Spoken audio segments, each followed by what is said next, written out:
Boleh dengar insya-Allah.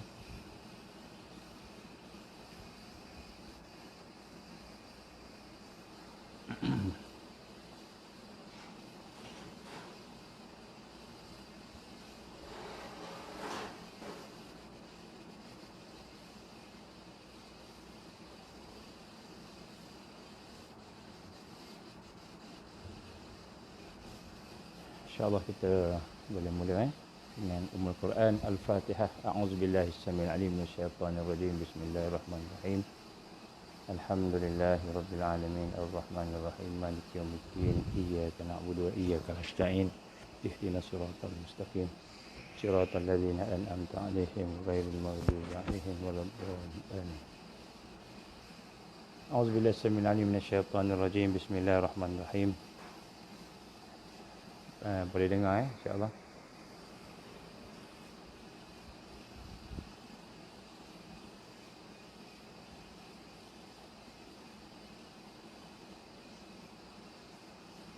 Boleh dengar suara insya-Allah.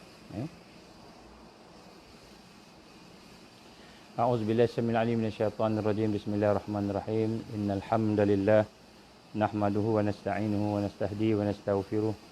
ونعوذ بالله من شرور أنفسنا ومن سيئات أعمالنا من يهده الله فلا مضل له ومن يضلل فلا هادي له أشهد أن لا إله إلا الله وحده لا شريك له وأشهد أن محمدا عبده ورسوله قال رب اشرح لي صدري ويسر لي أمري واحلل عقدة من لساني يفقهوا قولي رب زدني علما أما بعد.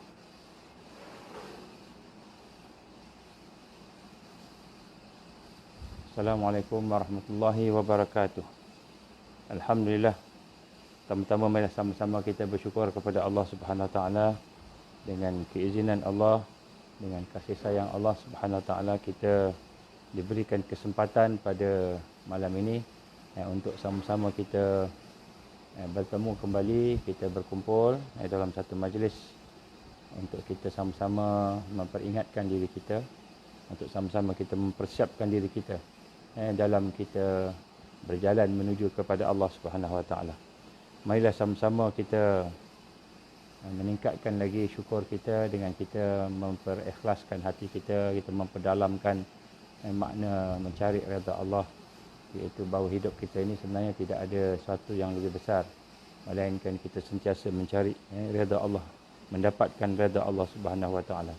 Dan mendapatkan redha Allah itulah yang merupakan kemuncak kepada pencapaian seorang hamba, insya-Allah. Kita nak kena rasa bahawa Allah sentiasa menguji kita dengan berbagai cara, berbagai perkara. Terutamanya perkara-perkara yang kita lemah dengannya, iaitu perkara-perkara yang kita rasakan mencabar iman kita, perkara yang mencabar iman kita, perkara-perkara yang menjadikan kita ni kadang-kadang rasa lemah. Jadi itulah antara ujian-ujian Allah Subhanahu Wa Taala, insya-Allah. Maka kita kena sentiasa memperdalamkan hati kita supaya dalam keadaan berzikir. Zikir ni adalah perkara yang mesti berlaku dalam setiap saat kalau boleh, setiap nafas kalau boleh. Dan kita sentiasa dalam keadaan berzikir. Maknanya dalam hati kita tu, kalaulah lidah kita mungkin sedang bercakap, berbual, makan, minum dan sebagainya, tapi hati kita sentiasa kita hidupkan dengan zikrullah. Kita juga dengan akal kita sentiasa kita berfikir. Sentiasa kita berfikir untuk kita mendekatkan lagi diri kita dengan Allah. Kerana dengan zikir, hati akan menjadi lembut, hati akan jadi bersih. Dengan zikir, hati akan dapat hidup. Hati akan hidup dengan zikrullah. Sebab itulah zikrullah ni ibadah yang paling besar. Dan zikrullah ni adalah membawa makna seluruh amalan ibadah kita. Sembahyang itu zikrullah, puasa itu zikrullah, baca Quran zikrullah. Segala perkara yang kita lakukan yang merupakan taat itu zikrullah. Kita tidak putus sentiasa bersama Allah Subhanahu Wa Taala. Dan zikir dan berfikir itu adalah merupakan dua, kita kata, kunci kepada seorang yang bermujalasah, itu seorang yang bermajlis dengan Allah, seorang yang bersama dengan Allah Subhanahu Wa Taala. Jadi hari ini insya-Allah kita akan sambung sedikit tentang beberapa perkara yang telah kita bincang minggu lepas. berkenaan dengan mujalasah. Salah satu suasana yang penting yang kita kena melihat di dalamnya, iaitu suasana kita sentiasa bersyukur kepada Allah Subhanahu Wa Taala. Kita dah bincang minggu lepas. Baik, selawat dan salam kepada Rasulullah sallallahu alaihi wasallam. Kita sentiasa memperbanyakkan selawat. Bagi mereka yang merasa lemah, merasa diri mereka kekurangan, merasa diri mereka tidak ada guru, tidak ada pemandu, maknanya jauh daripada ustaz-ustaz, jauh daripada orang yang boleh membimbing, sebagainya, maka banyakkan selawat. Kita berselawat kepada Rasulullah sallallahu alaihi wasallam, kepada para ahli keluarganya, dan Allahumma salli ala sayyidina Muhammad wa ala ali sayyidina Muhammad kama sallaita ala sayyidina Ibrahim wa ala ali sayyidina Ibrahim wa barik ala sayyidina Muhammad wa ala ali sayyidina Muhammad kama barakta ala sayyidina Ibrahim wa ala ali sayyidina Ibrahim fil alamin innaka Hamidum Majid.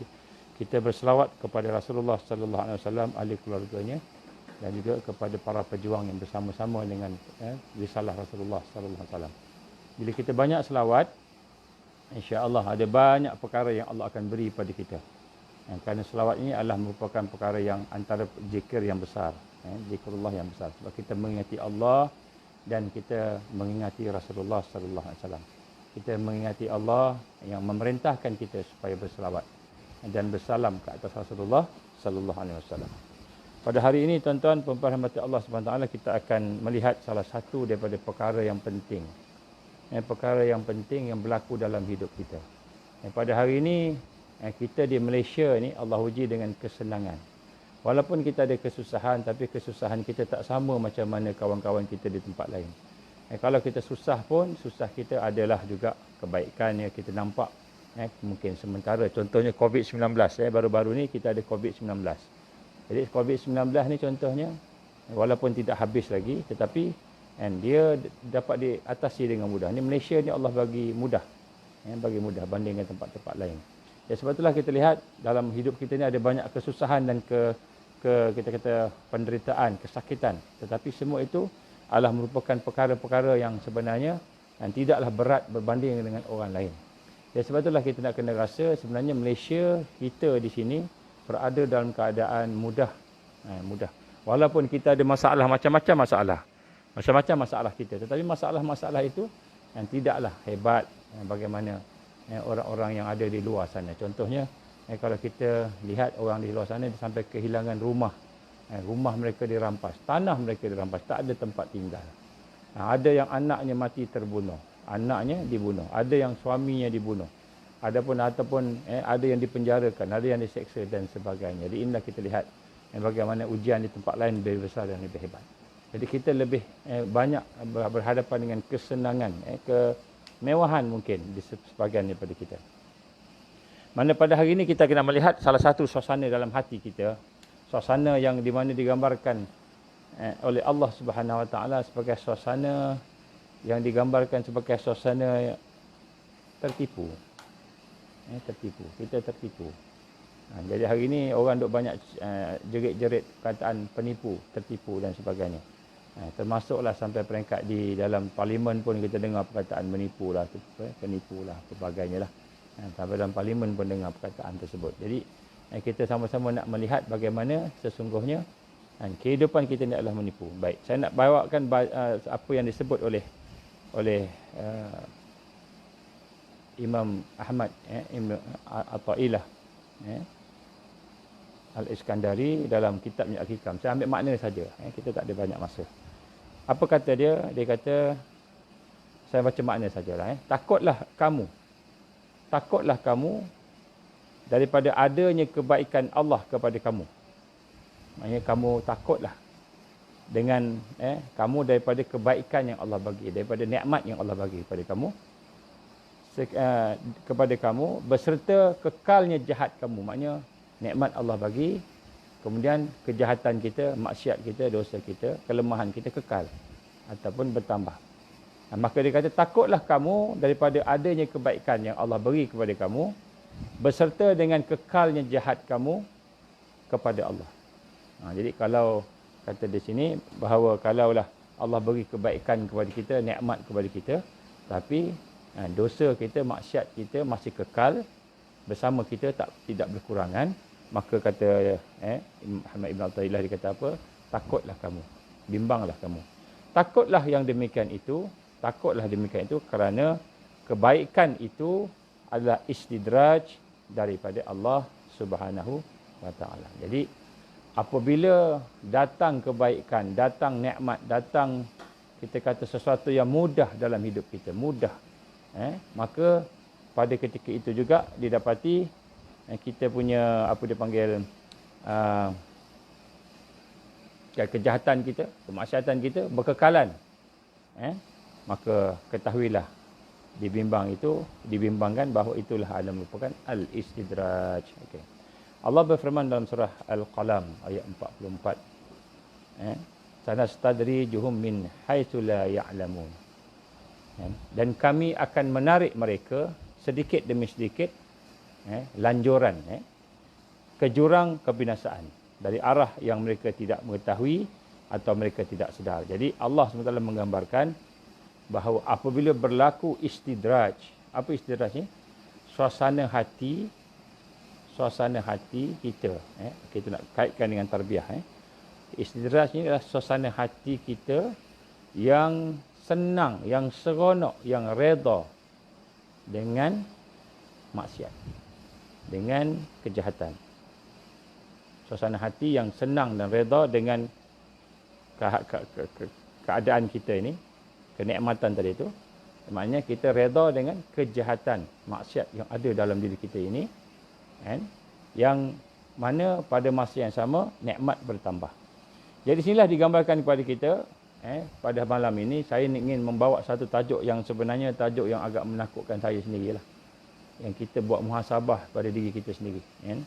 Apa dia? Takutlah, waspadalah wahai saudara-saudariku, wahai mereka yang duduk dalam tarbiyah, akan daripada kekalnya kita, terus menerusnya kita mendapat kebaikan Allah Subhanahu Wa Taala. Takutlah, bimbanglah, berwaspadalah apabila Allah memberikan kepada kita rahmatnya, nikmatnya kepada kita, bisihati wa kasratil amwal wal aulad wal atba' wa tiyahtijah wa taisis asbab. Maknanya takutlah kita apabila Allah terus-menerus memberikan kepada kita kebaikan, bil bisihah, dengan kesihatan, wal kasratil amwal, dengan harta yang banyak, wal aulad, dengan anak yang ramai, wal atba', ramainya pengikut, wa tisa'ijah, ataupun dengan adanya jawatan, pangkat yang tinggi, dan sebab musabab yang dimudahkan oleh Allah. Maka kata dia, bimbanglah dengan kesihatan yang Allah beri pada kita. Allah beri kepada kita kesihatan, Allah beri kepada kita harta yang banyak, Allah beri kepada kita anak-anak yang ramai dan pengikut yang ramai bagi orang yang ada pengikut. Luasnya pangkat yang tinggi, kedudukan, kekuasaan, ataupun dipermudahkan segala sebab. Kita minta apa dapat, minta dapat, doa dapat. Maka takutlah kamu sekiranya dalam keadaan nikmat yang bertambah tadi, beserta dengan kekalnya, dengan istiqamahnya, dengan terus-menerusnya kejahatan engkau kepada Allah. Jadi apabila nikmat datang kepada kita, bertambah, nikmat kesihatan, nikmat harta, nikmat segala jenis nikmat yang ada pada kita ini, dan kemudian pada masa itu kita lihat kejahatan kita bersama dengan nikmat tersebut. Kita bersama dengan nikmat tersebut, kejahatan kita, maksiat kita. Kita kekal dengan maksiat kita. Kita istiqamah dengan maksiat kita. Seperti kita lupa kepada Allah, lalai kepada Allah, melampaui batas. Kita melakukan maksiat dan mungkar, kita tidak bersyukur kepada Allah. Maka yang demikian itu adalah lanjuran, ataupun demikian itu adalah al-istidraj. Jadi Allah Subhanahu Wa Taala memberikan seseorang itu kesihatan. Tak ada masalah kesihatan, sihat. Kita sihat je. Dia tanya apa khabar? Sihat, alhamdulillah sihat. Sihat cara orang tua, sihat jugalah orang tua pun. Ataupun diberikan harta. Orang yang dah makin berumur ni banyak harta. Dah kerja lama, kumpul harta sebagainya. Ataupun dia mempunyai anak yang ramai. Anak-anak yang ramai. Pengikut yang ramai. Kekuasaan yang luas. luaskan kuasamu. Ada satu istilah kan. Kedudukan yang tinggi ataupun pangkat yang tinggi. Kan? Kalau nak buat apa-apa dimudahkan, Allah permudahkan. Nak pergi, nak parking kereta, orang semua susah dapat parking, kita senang masuk parking, dapat parking senang. Kita nak pergi lampu hijau aja, tak ada merah-merah contoh, senang, mudah. Kita nak minta doa, angkat tangan doa minta ke Allah, Allah bagi, mudah. Kan? Maka dia kata, apa yang dia nak semua dapat, apa yang dia doa semua dimakbulkan. Padahal orang itu selalu bermaksiat kepada Allah. Padahal kita ni tidak bertaubat kepada Allah, tidak mahu memperbaiki diri kita. Tidak mahu meninggalkan kelemahan kita. Kita tahu kita ada kelemahan. Kita tak nak tinggalkan kelemahan kita. Kita tak mahu tinggalkan maksiat kita. Kan? Maka hendaklah kita bimbang. Rezeki yang Allah beri, yang kita kata nikmat tadi. Maka kita bimbang kalau-kalau pemberian Allah itu dinamakan istidraj. Istidraj. Apabila kita ada nikmat, nikmat bertambah-tambah. Nikmat semakin kuat. Kita sehat, kita kuat, kita ada harta, kita ada pangkat, kita ada kerja, semua kita ada. Tetapi kita masih kekal dengan maksiat. Ada maksiat yang kita kekal, tidak bertaubat. Ada maksiat yang kita biarkan berterusan dalam hidup kita. Ataupun kita hidup dalam keadaan lalai, lupa. Kita tahu kita lupa, kita tahu kita lalai, kita tahu kita bermalas-malas. Maka ketahuilah sekiranya pemberian Allah itu adalah istidraj. Jadi istidraj ini bukan untuk orang kafir sahaja. Istidraj ini bukan untuk orang kafir. Jadi orang Islam pun, orang beriman juga kena. Inilah digambarkan sebagai lanjuran dalam bahasa kita ni, lanjuran daripada Allah. Maknanya dalam perkara ini tuan-tuan, orang yang nak mujalasah, orang yang hatinya dalam keadaan mengingati Allah, berzikir bersama Allah, dalam hatinya ingin berjalan menuju kepada Allah, dalam hatinya dalam keadaan dia rasa dia nak mengenal Islam, mendekati tarbiyah, dalam fikirannya sentiasa berfikir untuk jadi orang yang lebih baik daripada hari semalam, orang yang sentiasa meningkat perjalanannya, maka apabila Allah memberi rezeki yang luas, kesihatan yang baik, kedudukan yang mulia, apa yang kita nak semua dapat, tetapi kita masih kekal dengan maksiat kita. Kita masih jauh daripada Allah Subhanahu Wa Taala. Kita masih tidak bersyukur kepada Allah. Masih lagi kita tidak masih lagi kita menjauhi kebaikan, leka dengan dunia.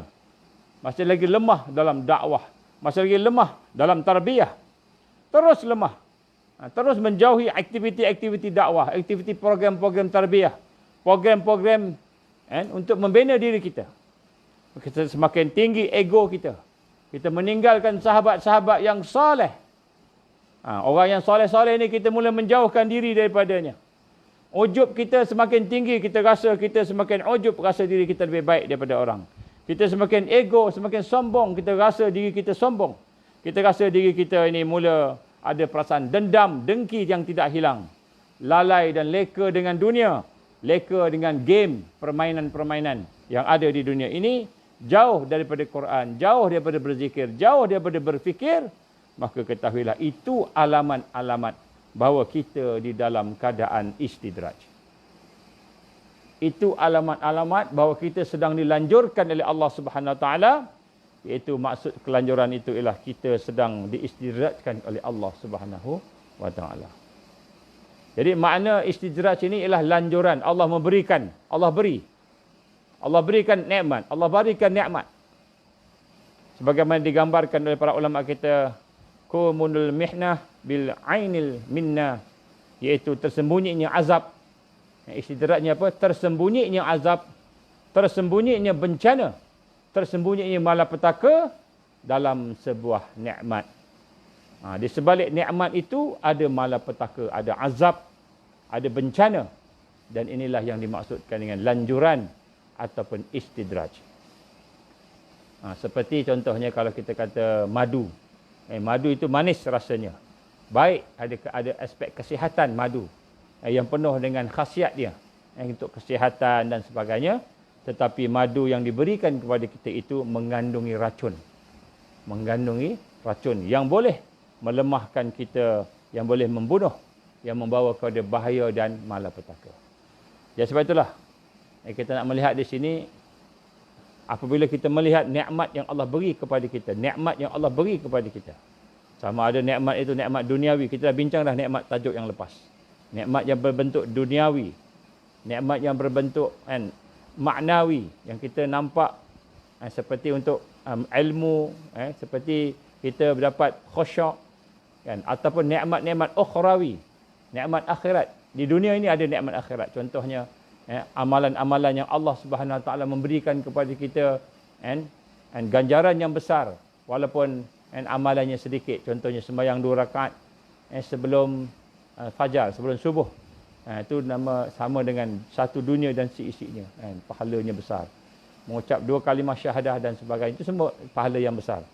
Jadi apabila kita diberi nikmat-nikmat dengan nikmat dunia dan sebagainya, tetapi pada masa sama kita masih lagi mengekalkan diri kita dengan maksiat. Masih lagi mengekalkan diri kita dengan kelalaian, kealpaan, kelemahan, maka kita bimbang. Nikmat-nikmat yang Allah bagi itu adalah istidraj. Inilah perasaan mereka yang berada di dalam perjalanan menuju kepada Allah Subhanahu Wa Taala. Tuan-tuan rahmat Allah, ini perkara yang kita nak kena tengok secara halus dengan hati kita. Apa yang kita nak tengok di sini ialah orang yang mendapat hidayah Allah Subhanahu Wa Taala bukanlah orang yang diberikan dunia padanya. Orang yang diberikan nikmat yang dia suka padanya. Tetapi orang yang boleh dapat mendekatkan diri dia dengan Allah Subhanahu Wa Taala apa sahaja yang ada pada dia. Maka Allah Subhanahu Wa Taala yang Maha Pemurah, Maha Pengasih, Maha Penyayang, Maha Pemberi rezeki. Maka sentiasa mengalirkan, menganugerahkan nikmat kepada kita. Menganugerahkan nikmat kesihatan, keuangan, nikmat pangkat dan segalanya. Padahal dalam semua yang Allah beri kepada kita itu, sekiranya keadaan kita berada dalam keadaan bermaksiat tadi, rupa-rupanya di sebalik nikmat itu ada kemurkaan Allah. Ada azab Allah Subhanahu Wa Taala. Inilah yang kita nak masukkan sebagai istidraj. Oleh itu tuan-tuan rahmat Allah, orang yang berada dalam tarbiyah, orang yang berada dalam perjalanan menuju kepada Allah yang nak membersihkan diri ini, tazkiyah nafs ini, orang yang hatinya peka, sentiasa dalam keadaan zikrullah, sentiasa dalam keadaan taubat kepada Allah, sentiasa dalam keadaan berfikir. Bagaimana nak memperbaiki diri dia? Maka orang-orang yang mempunyai akal yang baik, yang boleh berfikir, dan mata hati yang tajam, yang bersih, yang boleh merasai, maka setiap kali mereka menerima nikmat, Allah bagi nikmat kepada mereka, sesuatu yang mereka suka, maka dalam hatinya ada satu perasaan takut, bimbang, bahawa kalau dalam nikmat itu mengandungi malapetaka, mengandungi azab, mengandungi kemurkaan Allah Subhanahu Wa Taala. Sama ada nikmat itu nikmat zahir ataupun nikmat yang batin. Jadi orang yang berada di dalam keadaan diberikan oleh Allah kesenangan, kemewahan, kepayahan, kita kata kesempurnaan hidup tadi, sihatnya, kayanya, pengaruhnya ramai, pangkatnya, anak dan sebagainya, semua ada kat dia. Maka orang yang diberikan oleh Allah Subhanahu Wa Taala dengan nikmat dunia ini, maka dia akan merasai bimbang. Bimbang apa? Bimbang kalau nikmat itu adalah merupakan satu istidraj daripada Allah. Maka orang-orang yang berfikir ini, yang hatinya bersih ini, dia tidak tertipu dengan nikmat dunia yang Allah bagi. Dia tidak tertipu. Dia tengok Allah bagi dia mungkin gajinya tinggi, mungkin hartanya banyak, mungkin kawan-kawannya ramai, dia glamour, mungkin dia berada dalam keadaan suasana yang senang, mudah. Maka dia bimbang nikmat itu adalah istidraj. Sebab itulah para awliya Allah, orang-orang yang menjadi pejuang-pejuang agama, orang yang memperjuangkan agama Allah, orang yang dekat dengan Allah, para awliya Allah, dan apabila mereka berdoa kepada Allah, contohnya apabila mereka berdoa kepada Allah dan doanya tidak makbul, tiba-tiba dia doa, dia tampak doa tu tak nampak pun, tak dapat pun, ataupun tidak makbul, maka mereka senang, mereka rasa senang. Kenapa? Kerana nikmat tu tidak ditangguh oleh Allah Subhanahu Wa Taala. Kerana apa? Tujuan mereka berdoa? Kerana mereka menjunjung perintah Allah. Kerana Allah perintah berdoa. Kita berdoa ni sebahagian daripada usaha. Allah perintah kita usaha. Jadi apabila dia berdoa dan bila tidak dapat apa yang didoakan, maka hatinya merasa senang, merasa tenang dengan tertangguhnya doa tu. Ini orang yang yang dekat dengan Allah. Sebab dia tahu bahawa Allah SWT pasti akan bagi. Cumanya dia tak bagi sekarang, maknanya Allah nak bagi yang lebih baik. Itu pertama sekali dia tahu kan. Yang kedua, dia faham kalau benda yang diminta itu tak dapat, kerana mungkin kalau datang dia berbentuk istidraj. Maka orang-orang yang aulia Allah ini, apabila mereka berdoa dan kemudian dikabulkan doa, mereka minta pada Allah, minta apa? Minta kaya, minta sihat, minta ada anak-anak yang cerdik, anak-anak yang berjaya, minta kepada Allah nikmat dunia ini. Kemudian Allah Subhanahu Wa Taala mengkabulkan doa mereka. Ini orang yang duduk dalam tarbiyah, berjalan daripada Allah ni. Dia doa, Allah kabulkan doa dia. Allah kabulkan doa dia. Maka timbul dalam perasaan dia satu kebimbangan. Apa bimbang? Kalau ini istidraj, takut-takut Allah turunkan istidraj. Kenapa Allah turunkan istidraj?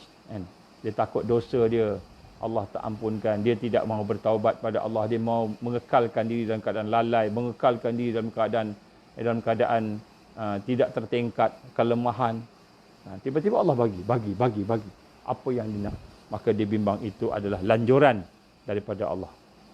Sebab itulah tuan-tuan pada malam ini kita nak kena rasa bagaimana yang digambarkan oleh para ulama kita, qumudul mihnah bil ainil minnah.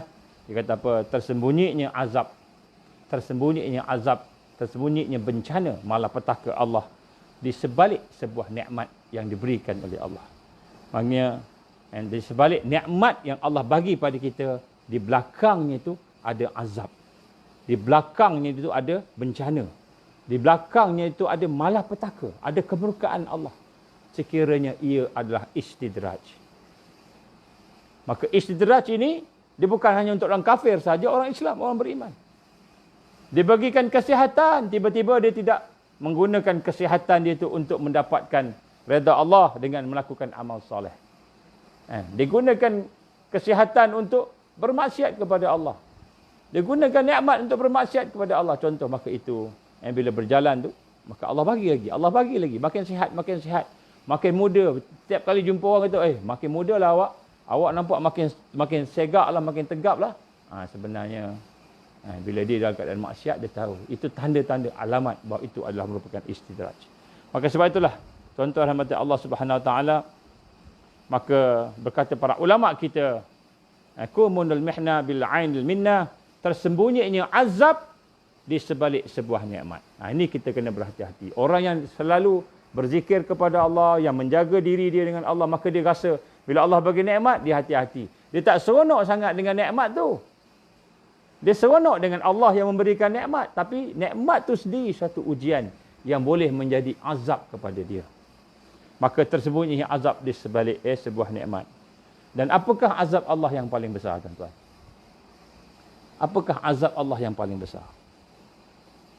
Azab Allah yang paling besar yang kita kena faham dalam istilah istidraj ini ialah orang yang ingin hati mereka ingin bermujalasah dengan Allah tadi, iaitu azab yang paling besar adalah Allah jauhkan kita daripada dia. Allah SWT menjauhkan kita, dijauhkannya Allah kita ini daripada dia, daripada Allah. Dan inilah malapetaka yang paling besar. Kita ada nikmat, tetapi kita tak boleh nak solat, bermaksiat pada Allah. Allah bagi kita kesenangan, baca Quran pun susah. Allah bagi kesenangan, nak bangun malam pun susah. Allah bagi kesenangan, puasa kita tinggal, puasa Ramadan kita tinggal, ambil alasan gastrik pergi tempat yang negara-negara yang sejuk sikit supaya siangnya pendek boleh puasa, itu pun tak puasa juga. Jelas siang pendek tak puasa juga. Gunakan kekayaan, gunakan nikmat yang Allah bagi untuk bermaksiat. Jadi sebab itulah digambarkan di sini bagaimana azab Allah yang paling besar. Azab Allah yang paling besar adalah apabila Allah menjauhkan kita daripada dia, daripada Allah. Andainya seseorang itu terkena musibah, andainya kita terkena musibah, bencana, seperti bencana diri kita. Contohnya kita sakit, ada kanser, ataupun terputus tangan, terputus kaki, aksiden, ataupun apa-apalah. Maka ini masih kecil lagi. Ataupun kita terkena musibah harta. Harta kita, rumah terbakar. Rumah banjir, baru-baru ni di Johor banjir. Rumah mak kami pun banjir juga. Banjir Johor contohnya. Terbakar ataupun aksiden, kena musibah harta. Itu juga masih kecil. Masih kecil. Begitu juga apabila kita musibah keluarga meninggal dunia. Mungkin bagi suami isteri kadang-kadang berpisah, bercerai-berai. Allah uji dengan perpisahan. Allah uji dengan anak meninggal. Anak ada masalah. Itu pun masih kecil lagi. Masih kecil lagi. Tetapi sekiranya musibah itu tentang agama. Tentang agama kita, iman kita. Musibah itu tentang keyakinan kita. Yang mana daripada musibah itu menyebabkan kita diusir.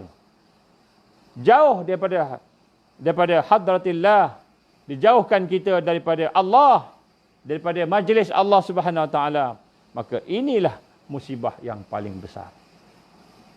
Inilah musibah yang paling besar. Hati kita tak dekat dengan Allah, dekat dengan dunia. Hati kita dekat dengan duit, dekat dengan harta, dekat dengan manusia, tetapi hati kita jauh daripada Allah. Dijauhkan daripada Allah dan dijauhkan daripada Allah, inilah merupakan musibah yang paling besar. Nah, ini malam ni kita nak kena faham. Orang yang al-mahdiyin, golongan yang al-mahdiyin, golongan yang mendapat hidayah di akhir zaman, maka musibah paling besar pada mereka, terutamanya yang dirasai sangat-sangat, ialah apabila dia dijauhkan daripada Allah. Hati kita tidak boleh rasa sayang ke Allah, itu musibah. Hati kita tak takut dengan murka Allah, itu musibah. Hati kita tidak cinta dengan Allah, itu musibah. Hati kita tidak bergantung harap dengan Allah, ar-raja, itu musibah. Apabila hati kita tidak boleh memuji Allah, hati kita tidak boleh rasa gembira bersama redha Allah, rasa sedih bersama dengan murka Allah, takut bersama dengan murka Allah, itu musibah. Itu musibah. Kerana kalau kita fikirkan, kita hari ini dengan Allah banyak menentang dia, banyak krisis. Kita dengan Allah hari ini banyak krisis. Kita dengan Allah banyak lalai. Kita dengan Allah banyak engkar, tidak taat. Banyak benda yang kita tak buat yang Allah perintah. Tetapi nikmat Allah selalu datang. Nikmat Allah bertambah-tambah. Nikmat Allah melimpah-limpah kepada kita. Maka jelas sekiranya ini berlaku, kita dalam keadaan bermaksiat dan nikmat bertambah-tambah, maka jelas ini adalah istidraj daripada Allah. Maka artinya apa tuan-tuan dan puan-puan rahmati Allah? Orang yang berada dalam istidraj ini adalah orang yang akan berakhir dengan kecelakaan. Maka sebab itulah kita nak kena melihat dengan kacamata iman tentang segala nikmat-nikmat yang ada. Dengan mata kita guna untuk maksiat pada Allah. Telinga kita guna pula untuk maksiat pada Allah. Allah bagi nikmat, guna untuk maksiat. Maka setelah berlalu masa demi masa, Allah tambah pula harta kita, tambah pula kesihatan kita lebih sihat, tambah lagi. Maka pada ketika itu sekiranya kita tidak berhati-hati, kita bimbang, ia termasuk dalam istidraj.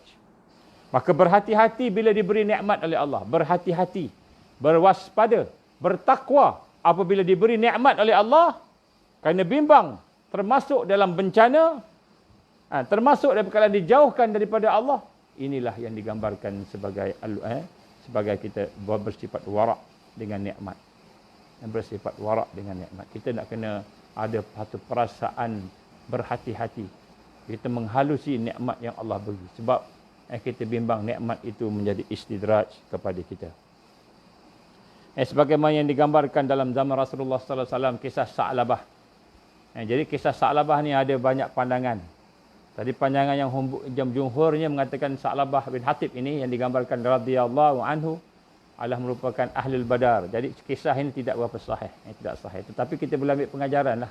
Apa pengajarannya? Pengajarannya, dia seorang manusia yang minta kepada Rasul sallallahu alaihi wasallam kaya, dia minta kaya. Tiba-tiba bila dia beri kaya, dia bertambah kaya, akhirnya dia tidak bayar zakat.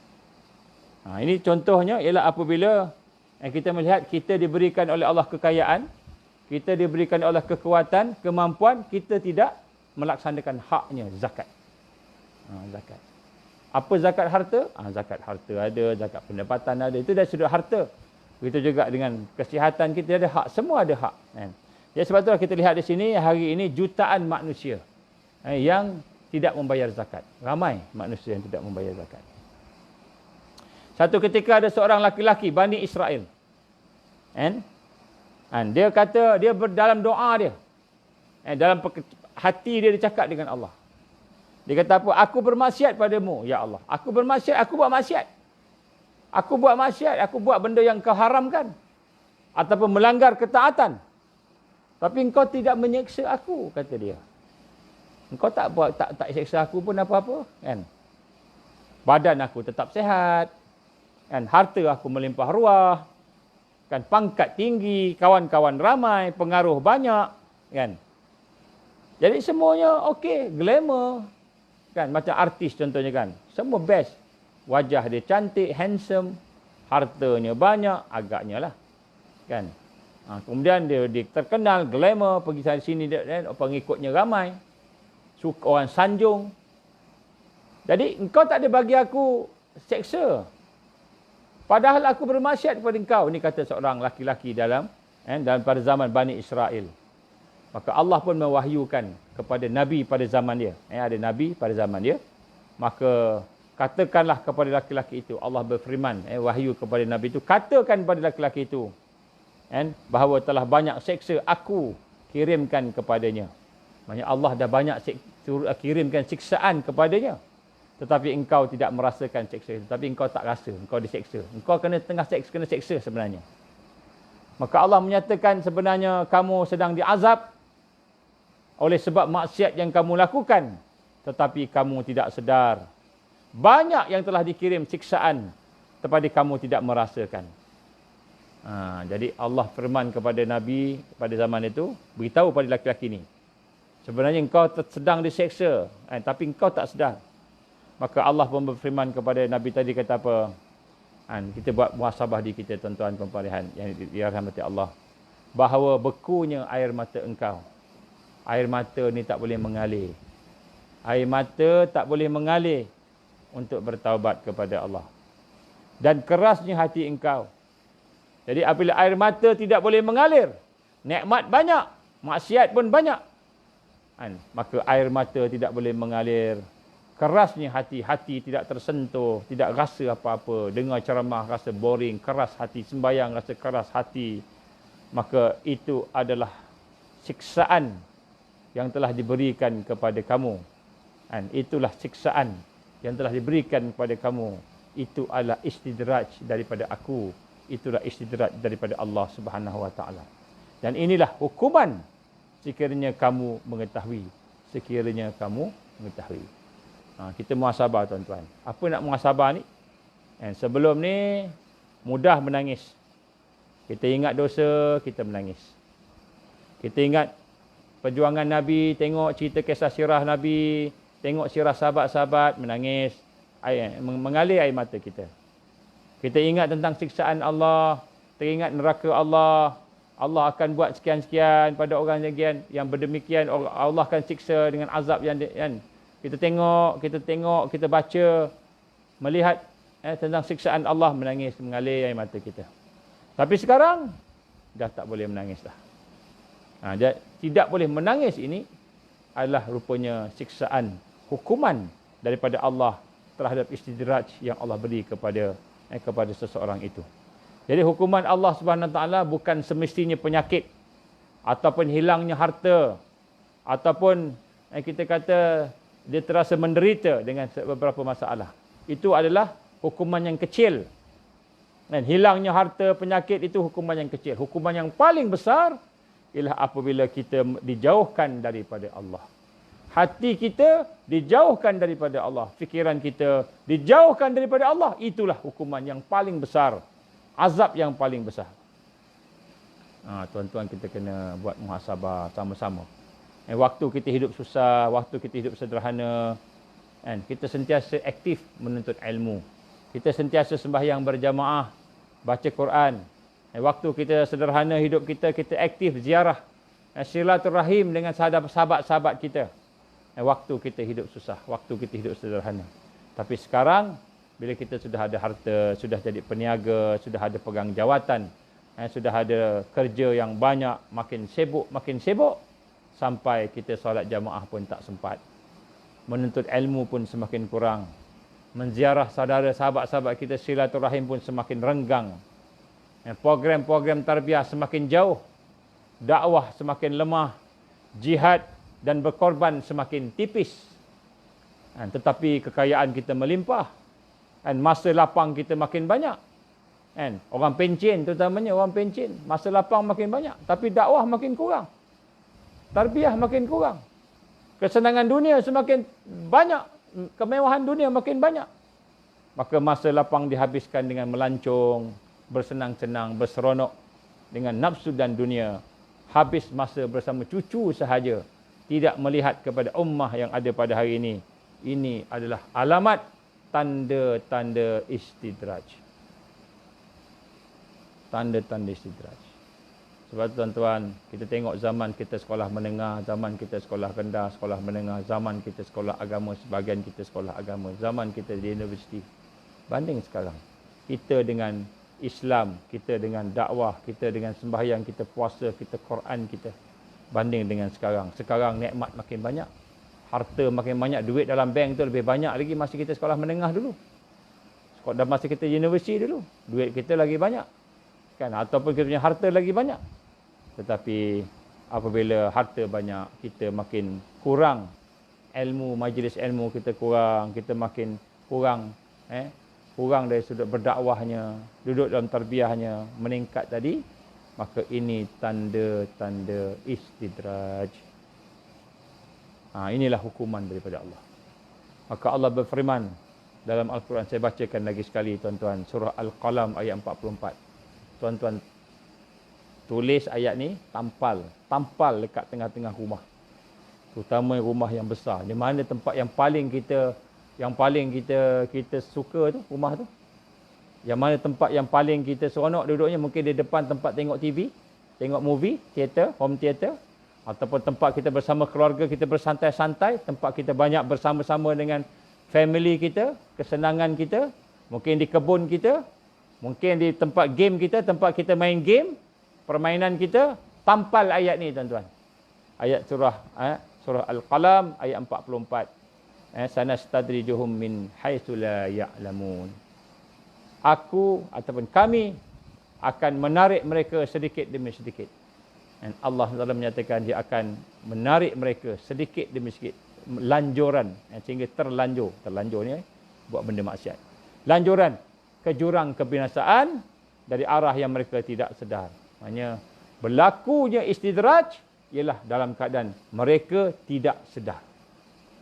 Hari ini, bila kita tak buat muhasabah, bila kita tak duduk dalam majlis ilmu, bila kita tidak ada orang yang nak menasihati kita, membetulkan kita, kita melalui kehidupan tanpa ada murabbi yang mendidik kita. Tanpa ada guru yang menasihati kita. Tanpa ada kawan-kawan yang melengkapi, sahabat-sahabat yang melengkapi sesama kita, maka pada ketika itu kita akan diliputi oleh nikmat-nikmat dunia. Sehingga kita rasa kita disayangi oleh Allah. Kita rasa kita diperhatikan oleh Allah. Kita rasa kita berada dalam keadaan dipelihara oleh Allah Subhanahu Wa Taala. Kenapa kita dipelihara oleh Allah? Kita kata, aku nikmat ada, aku tak sakit, aku sihat. Aku ada masa lapang yang banyak, aku ada anak-anak yang banyak, yang cerdik, anak-anak masuk universiti semua. Aku ada semua yang ada pada aku, semua ada. Nak buat apa ada, semua ada. Maka kita rasa kita disayangi oleh Allah. Kita rasa kita dipelihara oleh Allah Subhanahu Wa Taala. Rupa-rupanya Allah memberi istidraj tanpa kita sedar. Apa bukti istidraj? Kita tengok diri kita. Allah bagi nikmat, Allah bagi rahmat. Lagi besar yang Allah bagi pada kita. Lagi lalai kita. Lagi leka, lupa, bermaksiat kita. Maka itu tanda-tanda istidraj. Bagi seorang yang duduk dalam tarbiyah, seorang yang duduk di dalam dakwah, seorang yang duduk di dalam jalan salikin nak menuju kepada Allah. Inilah perkara yang penting untuk kita rasai. Sebab itu para awliya Allah, apabila mereka diberi nikmat oleh Allah Subhanahu Wa Taala, mereka rasa bimbang. Mereka rasa bimbang. Kenapa dia bimbang? Kerana dia bimbang nikmat itu istidraj. Maka dia pun muhasabah, tengok balik. Dia tengok balik diri dia. Dia tengok balik diri dia. Apakah dia berada dalam maksiat yang tidak bertaubat, dia tidak bertaubat, ataupun dalam keadaan dia tidak memperbaiki diri dia. Maka apabila dia melihat dirinya dalam keadaan lara, lalai, leka, malahan bermaksiat kepada Allah, meringan-ringankan solat. Solat pun dah tak berjemaah dah. Kan? Program-program tarbiyah pun dah semakin rasa berat, beban. Maka itu adalah merupakan istidraj. Kita kena hati-hati tuan-tuan puan-puan. Sebab tajuk ni penting sangat. Hasan Al-Basri telah berkata dalam Jami' Al-Hikam Al-Quran, dia kata betapa ramai orang-orang yang terkena fitnah dengan cara dipuji, dan berapa ramai orang-orang yang terpedaya dengan cara ditutupi keaibannya. Allah tutup aib kita. Kita ada kelemahan, kita keaiban. Allah tutup keaiban kita. Allah datangkan pujian-pujian manusia kepada kita. Oi, baguslah tuan, puan, dah pencen ni masih kekal dengan sekian-sekian. Puji datang. Aib ditutup. Maka ramai yang terkena fitnah. Maknanya dia lalai, dia leka, dia tak baiki diri dia. Sahal bin Abdullah mentafsirkan ayat di atas dengan bermaksud nikmat-nikmat yang diberikan menyebabkan mereka lupa untuk bersyukur. Jadi Allah bagi nikmat, kita tak gunakan nikmat itu untuk bersyukur kepada Allah, untuk kita melaksanakan hak-hak nikmat tersebut. Kita tak rasa nak bayar zakat, tak terasa nak bayar zakat. Tak terasa nak solat malam, terima kasih, solat lebih sikit. Zikir lebih sikit, baca Quran lebih sikit, tak terasa perlu. Kita rasa cukup lah kalau dulu baca begini, sugra, mak surat sugra sampai bila-bila. Kan? Bahawa ini adalah lanjuran, ini adalah istidraj. Tuan-tuan, bila kita mengekalkan diri kita dengan kelemahan, kita tak mau meningkat, tak mau islah diri kita. Sedangkan Allah bagi nikmat, bertambah-tambah nikmat dia. Maka inilah istidraj. Maka apa yang orang istidraj itu rasa? Dia rasa aku disayangi oleh Allah. Kita rasa Allah sayang sebab Allah bagi nikmat. Kita rasa Allah jaga kita. Kita rasa Allah pelihara kita. Walaupun aku tak jaga sembahyang, aku tak khusyuk dalam sembahyang, walaupun aku tidak duduk dalam tarbiyah, dalam program tarbiyah, walaupun tidak duduk dalam majlis-majlis ilmu, tidak buat dakwah, tidak berjihad dan berkorban pada jalan Allah. Kita rasa semua okey. Harta kita bertambah, anak-anak dah besar-besar, dah berjaya, keluarga happy, kerja dan pangkat ada. Segala yang aku nak dapat, boleh hidup, boleh makan, boleh sihat. Ada kemewahan, ada kemudahan. Maka kita rasa Allah sayang kita, kita rasa Allah pelihara kita, tidak ada bencana. Allah perhatikan kita. Padahal sebenarnya bukan Allah sayang kita, tapi itu istidraj. Kita kena berhati-hati. Kita kena muhasabah balik diri kita. Supaya kita meningkat dan supaya kita sentiasa berada dalam suasana bertaubat kepada Allah, keluar daripada maksiat dan mungkar. Dan orang yang dalam istidraj, apa bahayanya tuan-tuan? Kalau kita rasa tak apalah, macam ini aku dah semayang, okeylah, aku tak nak tingkatkan semayang aku. Contohnya kita dah semayang, tapi kita tak terasa nak meningkatkan ikhlas kita, nak meningkatkan khusyuk kita, nak meningkatkan lagi kita punya faham kita tentang solat tadi, penghayatan tentang solat tadi. Kita tak rasa pun nak meningkatkan Quran kita, tak terasa nak meningkat maksurat zikir kita. Kalau sugra tu sugra je. Tak terasa nak meningkatkan tahajud kita, tak terasa nak meningkatkan puasa kita, tak terasa nak meningkatkan dakwah, perjuangan, tak terasa nak meningkatkan. Maka apakah bahayanya bila Allah bagi nikmat dan kita biarkan diri kita lemah, berada dalam kelemahan? Maka bahayanya apa? Bahayanya Allah akan datangkan satu perkara berlaku pada kita baghtatan. Allah akan ambil kita. Allah akan bagi satu kejutan. Satu yang secara tiba-tiba, tak sempat bertaubat kepada Allah, maka datanglah kematian yang mendadak. Jadi bahaya istidraj ini tuan-tuan, kalau kita tidak ambil perhatian dalam dakwah, dalam tarbiyah, dalam program kita, dalam kehidupan kita, maka akan berlaku sesuatu yang luar biasa. Maksud luar biasa ni apa? Yang luar daripada jangkaan kita. Yang di luar daripada kebiasaan kita. Apa dia? Al-maut, datang maut secara baghtatan, kata Allah. Allah firman dalam Quran, baghtatan, datang secara mengejut. Maka orang yang datang kematian secara mengejut dalam keadaan dia istidraj, maka inilah orang-orang yang jahat, yang maksiat, dan inilah orang-orang, dan kedatangan maut itu secara mendadak itu adalah azab pada mereka. Tapi orang yang duduk dalam keadaan bersyukur kepada Allah, dalam keadaan sedar, dalam keadaan sentiasa meningkatkan diri dia kepada Allah Subhanahu Wa Taala, datang kematian yang mendadak, kematian yang tiba-tiba pada dia, maka itu adalah rahmat kepada dia. Contohnya orang yang menuntut ilmu, dan orang yang sedang bersolat, sedang berzikir, sedang baca Quran, tiba-tiba datang kematian, maka kematian mendadak itu rahmat pada dia. Tetapi orang yang lalai, orang yang dalam keadaan leka dengan maksiat, tidak ditarbiyah, tidak jaga solatnya, tidak berjuang, malahan bermaksiat kepada Allah, tiba-tiba datang azab tadi, maka Allah pun berfirman, akhzanahum baghtatan, maka kami ambil mereka dalam keadaan tiba-tiba secara mendadak. Maka di sinilah digambarkan oleh Allah Subhanahu Wa Taala, apabila mereka diberikan nikmat, mereka kami melupakan. Orang istidraj ni tuan-tuan, kalau kita tidak baiki diri kita, maka Allah Subhanahu Wa Taala akan memberikan kepada dia itu nikmat, dan kemudian Allah akan menjadikan mereka itu lupa untuk mensyukuri Allah. Jadi salah satu tanda istidraj, nombor satu, ialah apabila mereka tidak boleh bersyukur dengan nikmat. Macam mana bersyukur, kita dah bincang yang kuliah yang lepas. Cuba tengok kuliah yang lepas, ulang balik. Ada 3 step syukur. Saya akan cerita balik sekali lagi, tapi tengok balik huraian yang lepas. Nombor satu, perkara yang akan menyebabkan istidraj, apabila Allah gambarkan ayat ini, mereka akan mati dalam keadaan mendadak apabila mereka diberi nikmat, dan kemudian Allah Subhanahu Wa Taala menjadikan mereka lupa untuk bersyukur kepada Allah Subhanahu Wa Taala.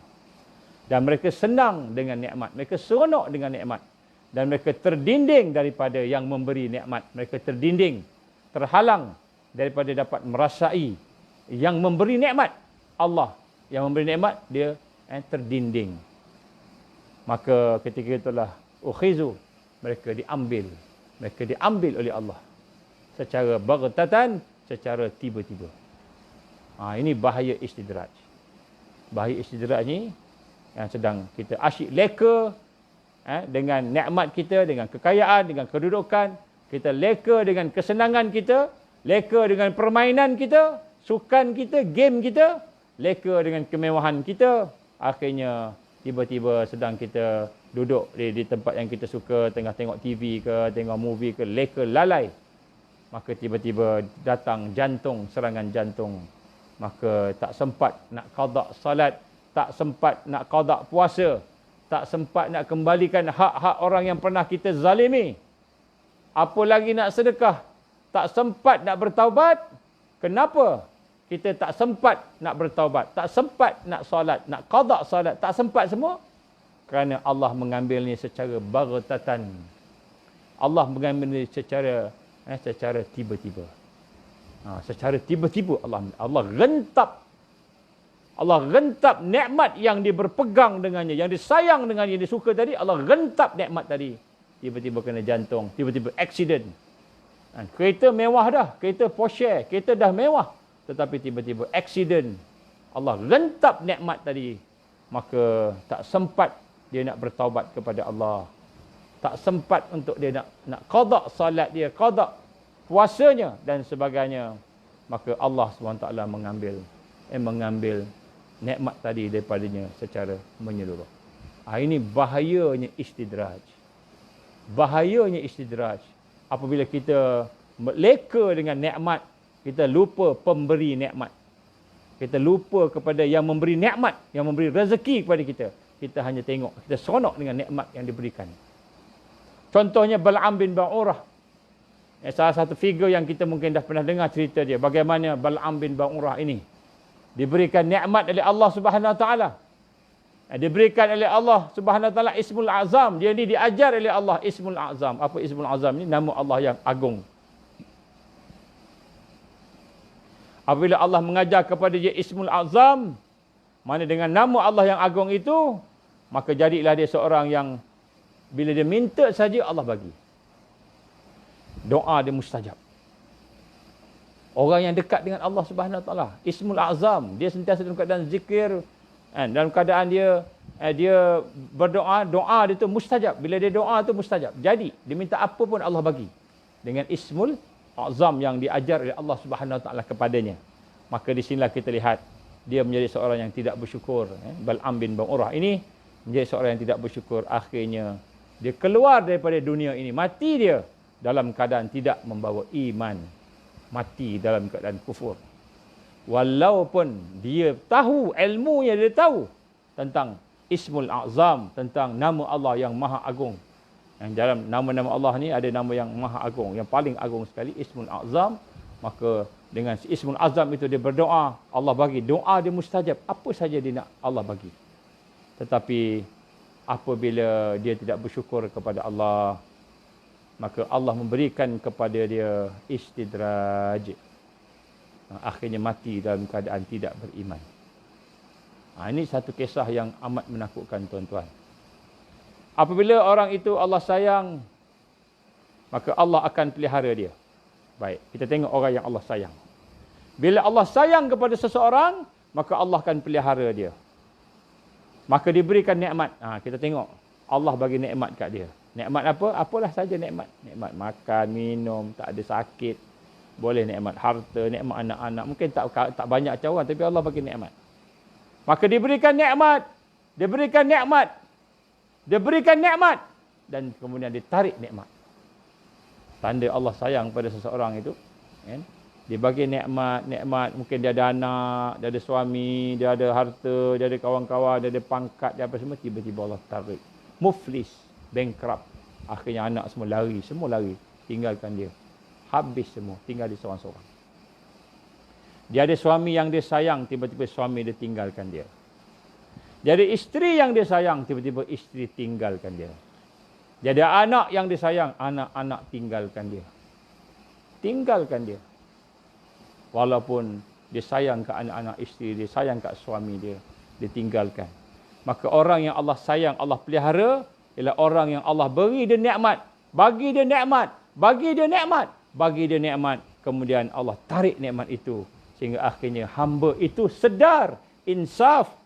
Maka dia kembali kepada Allah. Bila dalam keadaan sedih, dalam keadaan bermasalah, dalam keadaan kekurangan, dalam keadaan penderitaan, sakit, maka baru dia sedar rupanya nikmat ni daripada Allah. Kesihatan aku yang aku dulu sanjung-sanjung rupanya daripada Allah. Harta aku yang aku sayang rupanya daripada Allah. Anak-anak, isteri, suami yang aku sayang rupanya daripada Allah. Allah bagi dan Allah boleh ambil. Maka dia sedar, dia insaf. Maka dia pun kembali kepada Allah Subhanahu Wa Taala.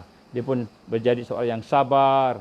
Dia pun syukur. Akhirnya dia terus menerus mendekati Allah dengan kesusahan, kesedihan tadi. Akhirnya Allah bagi dia nikmat lagi. Bagi dia nikmat ni. Tambah nikmat. Tambah lagi. Tambah lagi. Tambah nikmat. Kemudian Allah tarik lagi sekali nikmat dia.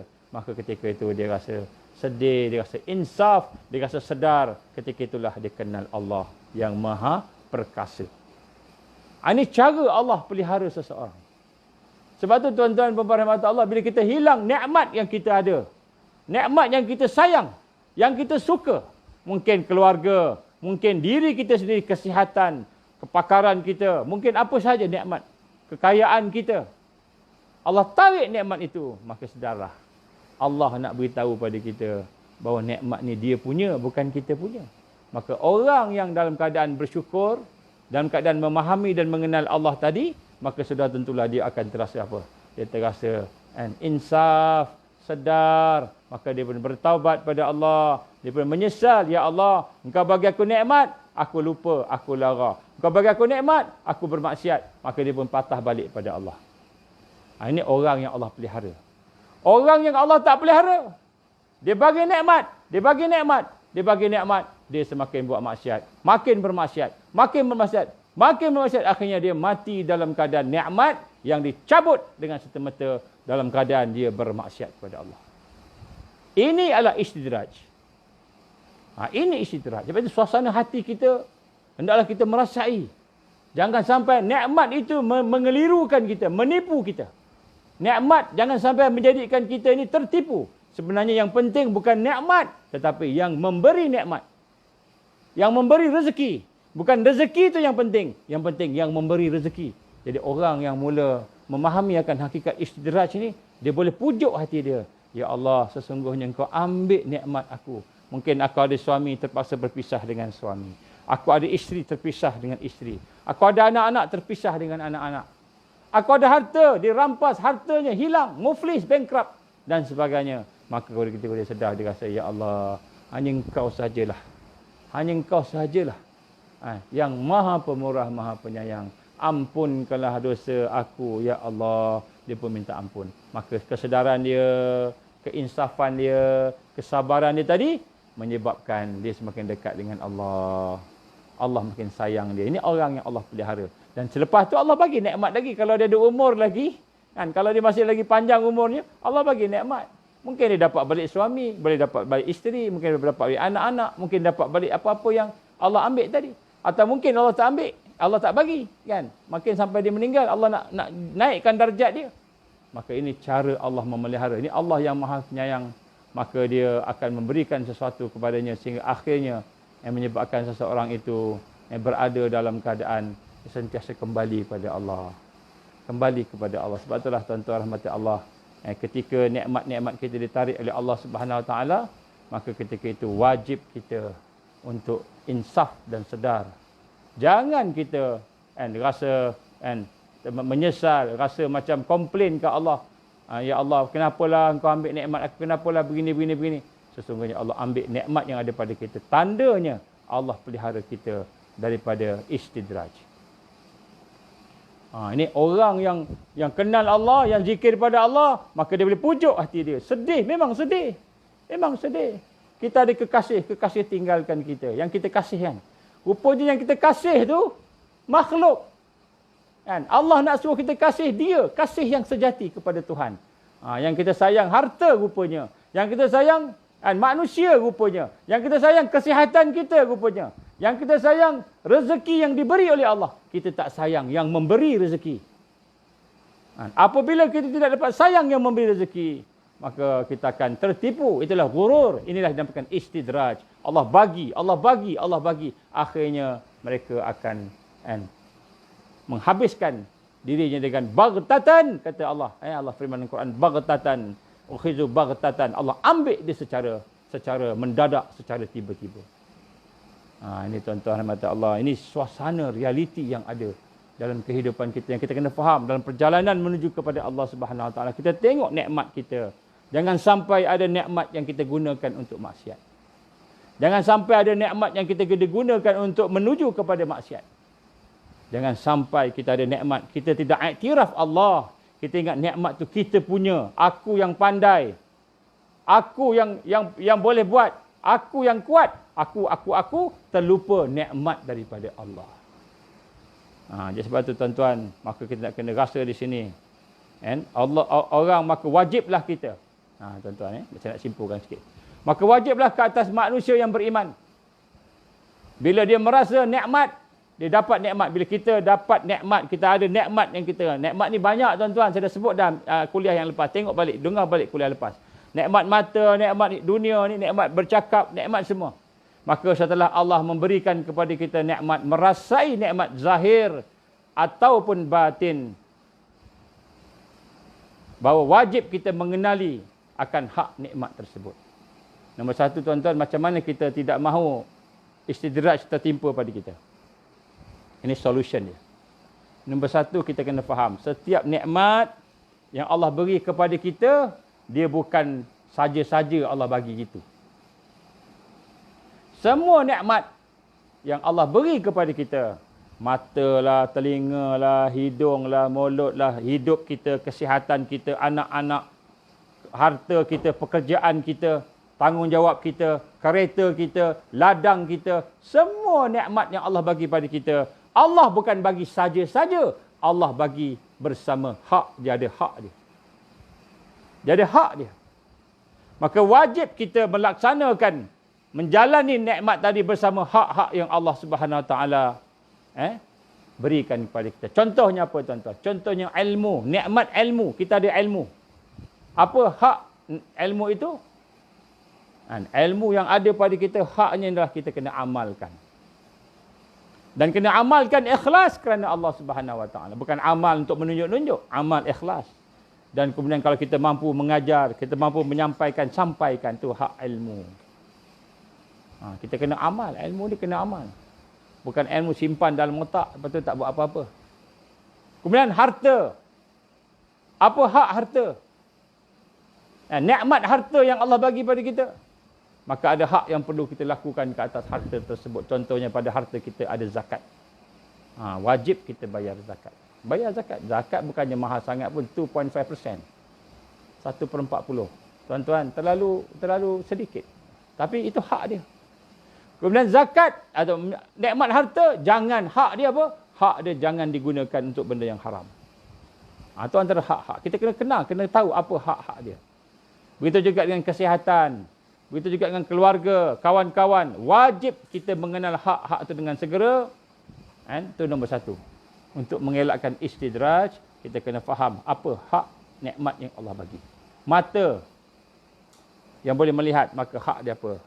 Mata ni kita kena gunakan untuk benda yang makruf, benda yang baik-baik, bukan benda yang maksiat. Contoh. Kemudian yang kedua tuan-tuan, untuk kita nak mengelakkan nikmat itu menjadi istidraj, menjadi suatu lanjuran, di mana ada azab malapetaka di belakang nikmat tersebut, hendaklah kita melaksanakan syukur kepada Allah Subhanahu Wa Taala. Kita kena bersyukur.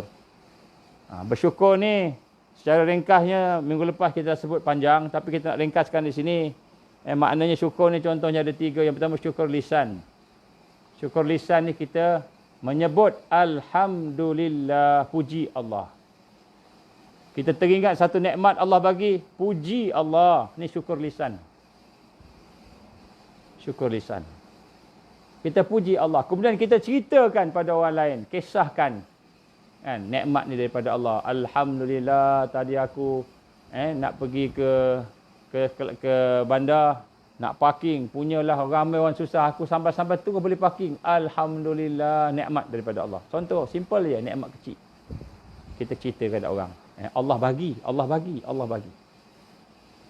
Kemudian nikmat amal, syukrul amal ialah apabila kita menggunakan syukur dari sudut anggota badan kita, kita menggunakan nikmat yang Allah bagi itu untuk taat pada Allah. Ini syukur yang kedua. Secara ringkas. Komplitnya yang lepas. Kuliah yang sebelum ni. Syukur yang kedua ialah kita guna. Apa Allah bagi, kita guna untuk taat pada dia. Itu maknanya bersyukur. Orang yang tak taat pada Allah, maka dia telah mengkufurkan nikmat. Kufur nikmat. Kufur nikmat boleh membawa kepada istidraj. Kita kekal dengan kufur tadi membawa kepada istidraj. Bahaya tuan-tuan. Kan kemudian ialah kita syukur dari sudut i'tiqad, dari sudut hati. Apa dia? Kita mengiktiraf, kita meyakini, kita menyaksikan bahawa segala nikmat, segala yang ada pada kita daripada Allah. Kullu, segala-galanya minallah, daripada Allah. Kita iktiraf dalam hati kita, ini daripada Allah. Kalau kita pandai bercakap tu Allah yang punya. Kalau kita pandai menggunakan tangan kita, melukis sebagainya, pandai melukis, pandai buat kerja, semua itu Allah yang punya. Kata Piramli, Ahmad Al-Bab yang punya. Itu salah tu. Dari sudut tu betul lah, tapi dari sudut konsep akidah ni, kita nak kena konsep kita ni kan, Allah yang punya. Jadi apa sahaja yang ada pada kita, hati kita iktiraf Allah yang punya, dan kita nak kena gembira. Hati kita kena rasa tenang, rasa gembira dengan apa yang Allah bagi. Ini makna syukur dalam hati. Syukur dalam hati, kita nak kena iktiraf apa yang Allah bagi. Ini Allah bagi, Allah bagi, Allah bagi, Allah bagi, Allah izin, Allah yang memberi rezeki, dan kemudian kita rasa tenang, rasa bahagia dengan pemberian Allah. Bukan bahagia dengan nikmat. Memang kita seronok nikmat tu, kita dapat duit, seronok. Tapi kita nak rasa lebih bahagia. Hakikat bahagia yang sebenar dengan yang memberi duit tu. Yang memberi kesihatan. Yang memberi nikmat tu, kita nak rasa syukur. Tadi tu nak rasa gembira tu dengan Allah, bukan dengan nikmat. Nikmat ni kan, Allah boleh ambil balik, tapi Allah bagi. Allah bagi kita kata seronok, syukur. Itu mengiktikad. Kita mengiktikadkan bahawa Allah yang bagi dan kemudian kita gembira, kita tenang, kita rasa puas hati, kita rasa qanaah, rasa cukup dengan apa yang Allah bagi. Tak nak kita kufur-kufur lagi. Maka setiap perkara yang nikmat yang berlaku pada kita, maka ada berlaku 3 perkara. Yang pertama kita sebut, kita puji Allah. Yang kedua kita gunakan nikmat untuk taat pada Allah. Yang ketiga kita berbangga, kita iktikad bahawa Allah bagi nikmat ini dan kita rasa gembira. Sekiranya berlaku 3 perkara ini, 3 peringkat syukur ini berlaku dalam hidup kita, berlaku dalam hidup kita. Syukur yang tammah, syukur yang sempurna ini, dan juga kita memahami hak-hak tadi, tuan-tuan, puan-puan, maka insya-Allah nikmat itu tidak akan jadi istidraj. Nikmat yang boleh disyukuri, nikmat yang boleh dilaksanakan hak dia, maka nikmat itu tidak akan jadi istidraj. Bila mana nikmat itu jadi istidraj? Contohnya kita ada cucu. Kita ada cucu. Maklumlah ada pencen, ada cucu. Kawan-kawan saya ramai pencen. Cucu jadi penghalang kita untuk berdakwah. Cucu tu nikmat tak? Cucu tu nikmat. Bila cucu tu nikmat, maka kita boleh manfaatkan cucu tu untuk jalan Allah, bantu dia. Dan tiba-tiba cucu tu pula menghalang kita pergi dakwah, menghalang kita pula pergi berjuang, maka cucu tu jadi azab pada kita. Cucu jadi azab pada kita. Rumah kita, nikmat tak rumah? Rumah nikmat. Tiba-tiba rumah menghalang kita untuk berjuang. Menghalang kita untuk mencari ilmu. Menghalang kita untuk melaksanakan dakwah. Menghalang kita untuk berjuang, berjihad pada jalan Allah. Menghalang kita untuk mentarbiah diri orang. Diri kita, dia orang. Rumah tu melalaikan kita. Maka rumah tu azab. Rumah tu azab, bukan nikmat. Maka rumah akan jadi istidraj. Harta akan jadi istidraj. Nikmat yang Allah bagi akan jadi istidraj apabila kita mengkufurkan nikmat-nikmat tadi. Wa'iyazbillah min zalik. Apabila kita tidak mensyukuri nikmat tadi dengan melaksanakan amal yang Allah perintah, maka nikmat itu akan menjadi istidraj. Tuan-tuan, saya sebut tadi, apakah bahaya istidraj? Bahaya istidraj ialah Allah akan bagi nikmat, bagi nikmat, bagi nikmat, bagi nikmat, sampai satu ketika ukhizu baghtatan, Allah cabut nyawa kita secara tiba-tiba. Allah cabut nikmat secara tiba-tiba. Maka pada ketika itu tak sempat nak bertaubat, tak sempat nak qada solat, tak sempat kita dalam keadaan bermaksiat, wa iyazubillah min zalik, dalam keadaan leka dan lalai, wa iyazubillah min zalik. Ini bahayanya istidraj. Sebab itu suasana hati seorang yang beriman, yang duduk dalam tarbiyah, suasana hati seorang yang berjalan menuju kepada Allah, as-salikin, seorang murid yang mencari kebenaran Allah, maka apabila Allah bagi nikmat, semua nikmat yang ada pada dia, dia akan berhati-hati. Kenapa? Kerana di belakang nikmat boleh menjadi azab. Di belakang nikmat boleh menjadi azab. Ketika mana dia menjadi azab? Ketika dia bertukar menjadi istidraj. Ketika mana dia bertukar menjadi istidraj? Ketika mana nikmat itu dikufuri. Ketika kita tidak boleh bersyukur dengan syukur yang sebenar kepada Allah Subhanahu wa ta'ala. Maka ketika itulah, wa iyazbillah min zalik, tuan-tuan, kita tak tahu sama ada kita di mana di sisi Allah. Ya, sebab itulah tuan-tuan rahmat Allah, pada malam ni marilah sama-sama kita melihat supaya kita melaksanakan 3 perkara yang saya sebut tadi, syukur tadi, syukur dengan lisan, syukur dengan amal anggota dan syukur dengan hati tadi. Kita melihat ketiga-tiga tadi dan kita melaksanakan hak-hak nikmat tadi, insya-Allah tuan-tuan, mudah-mudahan bila kita melakukan 3 perkara itu, maka nikmat kita tidak akan menjadi istidraj. Dia tidak akan menjadi istidraj. Dan dia tidak akan menjadi lanjuran. Malahan nikmat itu akan membawa rahmat. Macam mana yang saya sebut pada kuliah yang lepas. Apabila kita bersyukur, maka syukur akan menyebabkan nikmat itu bertambah. Bertambah nikmat. Bertambah nikmat bukan namanya nikmat yang istidraj, nikmat yang azab, nikmat yang akan membawa kepada rahmat Allah Subhanahu wa taala. Sebab itu tuan-tuan rahmatullah, kita kena buat satu apa? Satu muhasabah. Malam ni sama-sama kita muhasabah. Kita ada banyak nikmat Allah bagi. Maka dalam banyak nikmat itu, yang mana satu kita bersyukur pada Allah? Yang mana satu kita kufur pada Allah? Kita cek satu-satu. Anak kita macam mana, isteri kita macam mana, suami kita macam mana, harta kita macam mana, pangkat kita macam mana, kawan-kawan kita macam mana. Kita tengok satu-satu nikmat. Semua nikmat yang Allah bagi pada kita. Nikmatnya apa? Perkara yang kita suka. Perkara yang kita seronok dengannya. Perkara yang kita rasa ada manfaat pada kita. Maka segala nikmat tadi itu, kita tengok balik. Kita tengok berapa banyak yang kita kufur. Rupa-rupanya aku kufur pada Allah. Rupa-rupanya aku tidak bersyukur pada Allah. Maka aku bimbang. Sekiranya kita tidak muhasabah untuk melihat yang mana satu kita tidak bersyukur tadi, maka kita bimbang nikmat itu rupa-rupanya istidraj daripada Allah. Kita ingat kita dah okey dah. Tetapi rupa-rupanya tak okey. Di sisi Allah tak okey.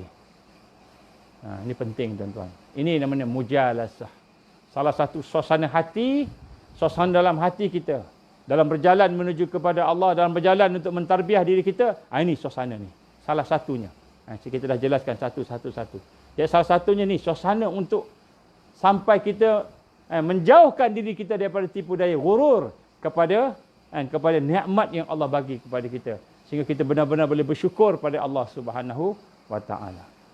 Itulah insya-Allah tuan-tuan sebanyak sebagai apa yang mampu saya nak cuba sampaikan pada malam ni. Saya minta tuan-tuan cuba ambil catatan, cuba ambil poin-poin yang penting apa yang saya sebut dan cuba sampaikan kepada anak-anak kita.